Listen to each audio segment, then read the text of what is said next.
Good evening, ladies and gentlemen, and welcome to COASTER-net Update. We've got some breaking news tonight out of San Antonio, Texas, where we've just learned that Scooby-Doo Ghostblasters will be closing at the beginning of January to make way for a brand new dark ride experience in 2018. Now, many of you may be thinking right off the bat that this might mean that the park will be getting one of the famous Six Flags Justice League clones. But it does not seem as that.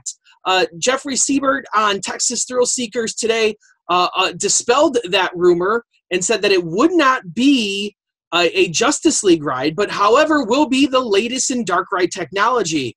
So it would seem at this point what we can guess is that this new dark ride will probably be very similar to the old dark ride.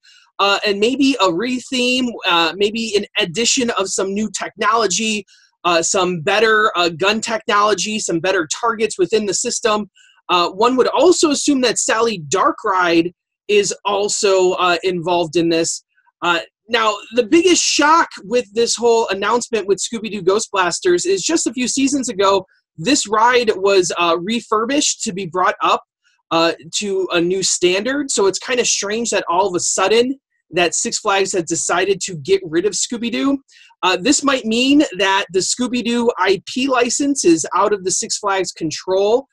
We know that over the last few years, we've been seeing Scooby-Doo be removed from many of the Six Flags park. Just recently down at Six Flags St. Louis, the Scooby-Doo Swamp Boat Ride was removed in favor of the Justice League Dark Ride. So I think that's why a lot of people have jumped to the conclusion that Justice League would be replacing it here. But in fact, it is not. We've also learned from Jeffrey Siebert that they are shooting for a Memorial Day 2018 opening. So this is going to be a pretty quick turnaround here, where it's closing in the first week of January and then reopening hopefully for the summer. So we can assume that I think a lot of the same technology is going to be used, the same style of ride system with an update to the technology, I should say.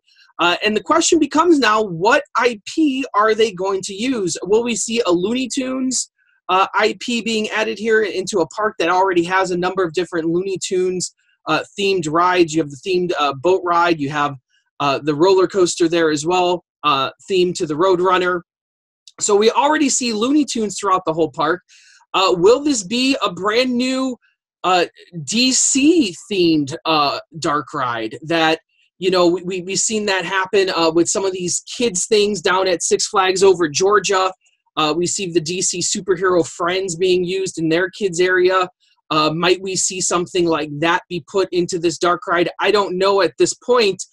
Maybe it could be a brand new IP that we've not seen Six Flags use at all. We know that as of late, Six Flags Fiesta, Texas has been known as the proving ground for many new ride technologies. We saw the first Free Fly be put into Fiesta, Texas. Just recently we've seen the water coaster be put there as well. So we see that Six Flags Fiesta, Texas has become this area that will be getting a lot of new rides. And then, of course, next year as well, another big opening is the Wonder Woman single rail coaster. And this is right nearby. This is right across the boardwalk from Wonder Woman. So maybe a DC themed thing, but not Justice League, not your traditional Justice League dark ride, but maybe something within that DC superhero friends category, because they want to keep it family friendly. They want to keep it, in that style of ride. So you'll have to stay with us here at COASTER-net to find all the latest developments here on this and other breaking news here over the winter season. And as always, ride on, Ride Warriors.